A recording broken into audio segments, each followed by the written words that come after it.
नमस्कार दोस्तों, स्वागत है आपका मेरे चैनल कॉमिक्स लाइफ में।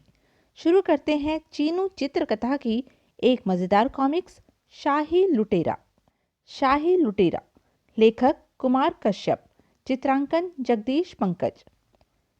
राजा चंद्रसेन चंद्रनगर के साहसी, न्यायप्रिय और कुशल शासक थे, परंतु वे निसंतान थे।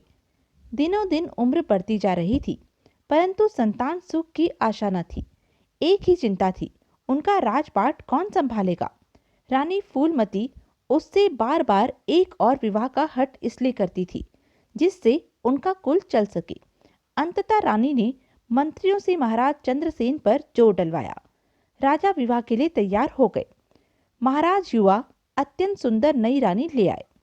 रानी का नाम इंद्रकांता था। वह इंद्र की अप्सरा जैसी सुंदर थी, अतः महाराज उसके रूप जाल में फंसकर पहली रानी को भूलने लगे। यदा कदा ही उनके पास जाते थे। संयोग से एक दिन छोटी रानी को दासी से पता चला कि बड़ी रानी भी छोटी रानी की ही तरह गर्भवती है। तब राजा चंद्रसेन की छोटी रानी अपने शयन कक्ष में अपनी चहेती दासी से पूछती है, क्या तू सच कह रही है? जी महारानी जी। यह अच्छा नहीं हुआ। क्या कह रही हैं महारानी जी? मैं भी माँ बनने वाली हूँ। फूलमती बड़ी रानी है, मैं छोटी हूँ। बड़ी रानी का पुत्र राजा बनेगा, मेरा अधिक से अधिक सेनापति बन जाएगा। यह तो मैं भूल ही गई थी। फिर क्या हो?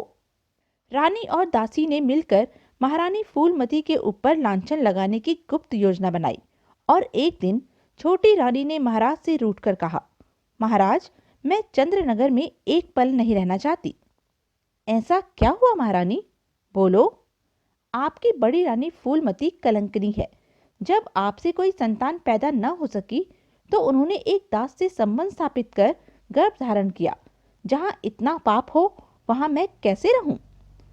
किंतु राजा को विश्वास नहीं आया। तब इंद्रकांता की दासी ने एक रात को रानी के कक्ष से एक नकाबपोश को निकलते हुए दिखा दिया। राजा से सहन नहीं हुआ। महारानी मां बनने वाली थी, उसे राज्य से निकाल दिया गया। राजा ने उसे कलंकनी कह उसकी आंखें लाने को कहा। रानी रोती रही, उसकी किसी ने नहीं सुनी। एक रथ में बिठाकर घने जंगल में ले जाया गया। महारानी जी, हमें आपकी आंखें लाने की आज्ञा दी गई है। भाई, क्या मैं तुम्हें अपराधीन लगती हूँ? ऐसा करो, मुझसे मेरे आभूषण ले लो, किंतु मेरी आंखें छोड़ दो, जिससे तुम्हारे राजा के पैदा होने वाले बच्चे की रक्षा कर सकूं। जल्लाद तथा सैनिकों की आंखें भर आई। उन्होंने रानी का कहना माना और हाथ जोड़े। फिर उन्होंने पास ही से एक हिरनी को मारा। हिरनी की आंखें रानी जैसी थी। भाइयों, महाराज इन आंखों को पहचान नहीं सकेंगे। रानी की आंखें बताकर इनाम लेंगे। उधर रानी फूलमती जंगल जंगल भटकती रही। वस्त्र फट गए, बाल खुल गए। जल्लाद सेवक राज दरबार पहुंचते हैं।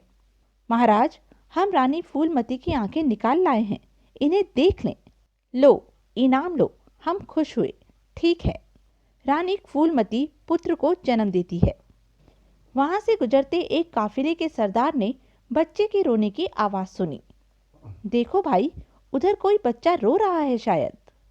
सरदार, हमें क्या लेना, चलो चलते रहें तो अच्छा है। मैं निसंतान हूँ, तुम तो जानते ही हो।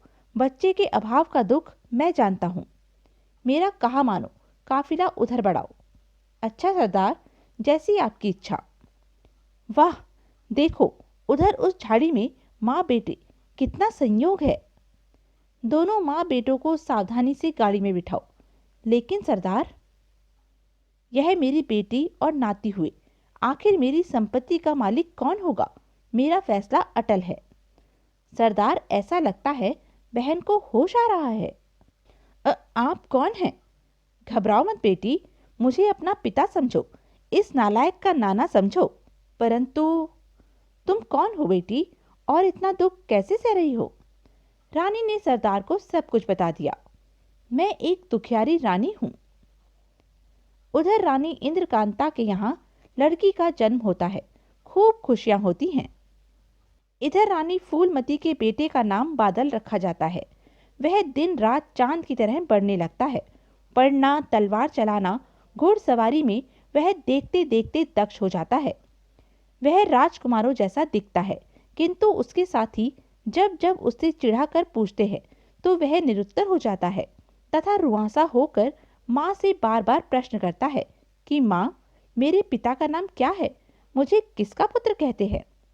माँ किसी न किसी प्रकार बहला देती है, लेकिन जब एक दिन उससे यह अपमान सहन नहीं होता तो वह अपनी माँ के सामने अपनी छाती पर कटार तानकर खड़ा हो जाता है और कहता है, अगर आज भी माँ ने पिता का नाम नहीं बताया तो वह कटार मार कर मर जाएगा।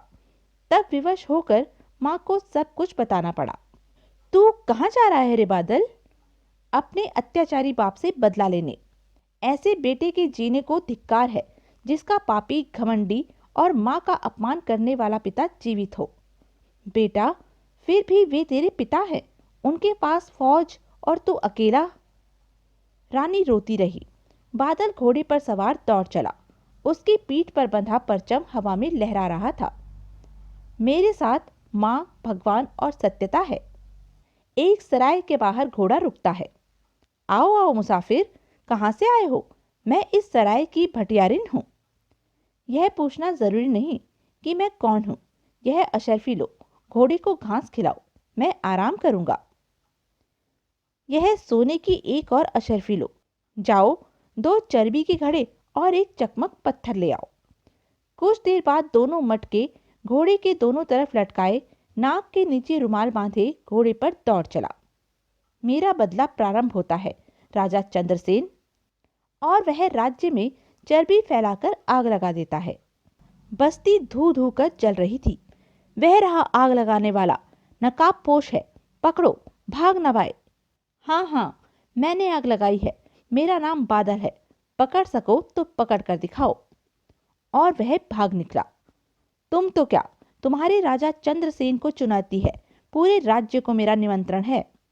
दरबार में बादल गांव वाले के भेष में उपस्थित था। अन्नदाता, हमारी रक्षा करो, बादल नाम के चोर ने हमारी झोपड़ियां जला दी हैं और धमकी भी दी है। चुनौती दी है कि अगर राजा चंद्रसेन उसे पकड़ सके। क्या? मेरे बहादुरों, है कोई जो बादल को पकड़कर ला सके? हैं? यह शांति कैसे छा गई? कोई कुछ नहीं बोलता।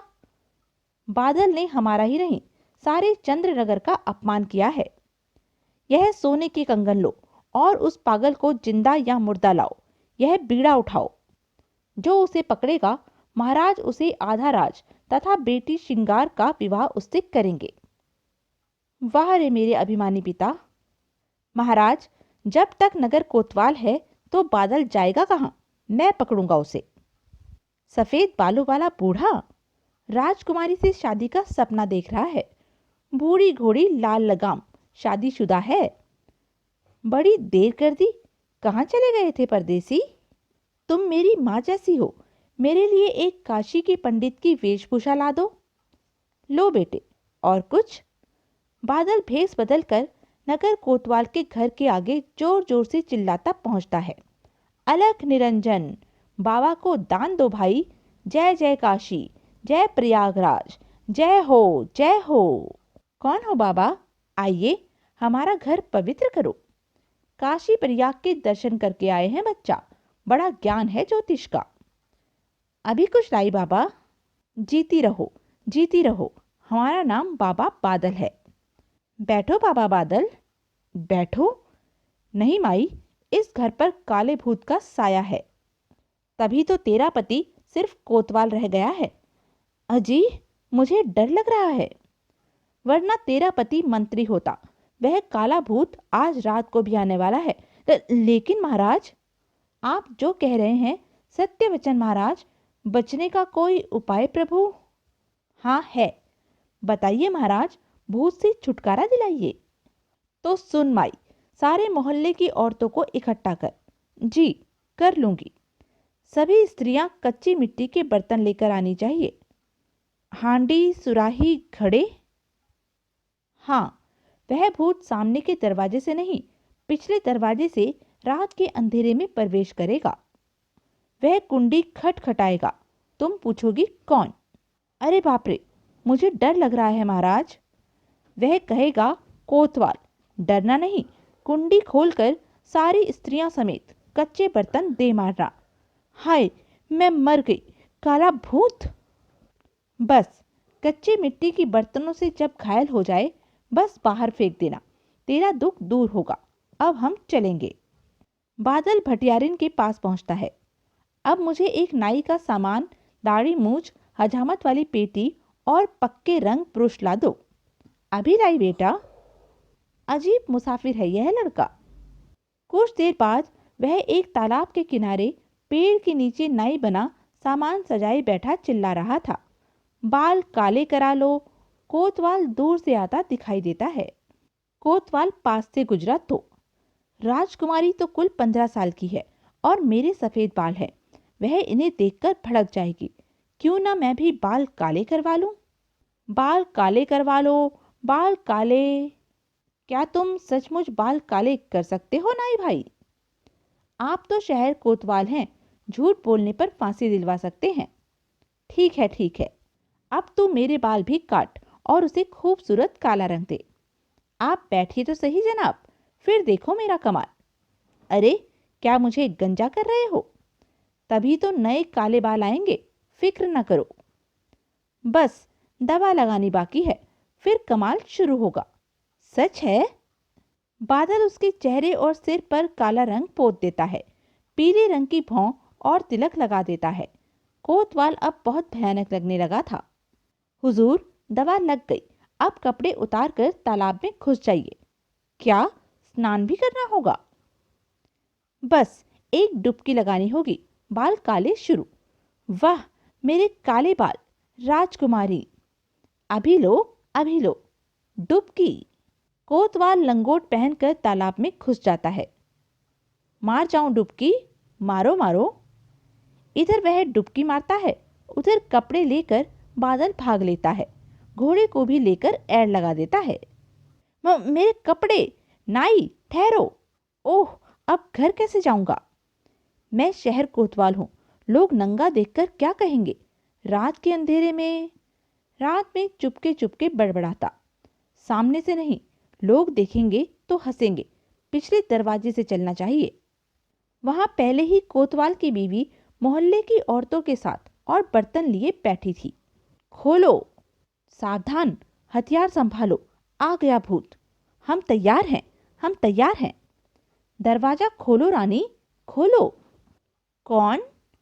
मैं कोतवाल, ठिठुर रहा हूं।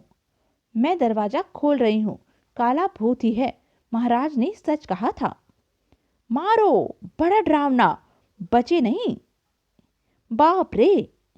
बेचारे की कोई नहीं सुनता। मैं कोतवाल हूं। मार पीट कर जब बेहोश हो जाता है तो अंधेरे में ही घसीट कर दूर फेंक आती हैं। अरे, यह तो अपने कोतवाल जी हैं। क्या हुआ? यह तो घायल पड़े हैं, कुछ करना चाहिए। पता नहीं किसने ऐसी गत बनाई। लहू लुहान है। ओफो, बेचारा। राजा को खबर करो। क्या हुआ नगर कोतवाल? महाराज, बादल मुझे धोखा दे गया। इस बार एक दरोगा उठता है। हम तुम्हें आधा राज देंगे और श्रृंगार से विवाह। मैं पकड़ूंगा महाराज। बादल गांव वाले के भेष में सुन रहा था। आगे की कहानी जानने के लिए देखें मेरा अगला वीडियो राजकुमार बादल। तब तक के लिए बने रहें मेरे साथ और हाँ, मेरे चैनल को लाइक, शेयर और सब्सक्राइब करना ना भूलें। धन्यवाद।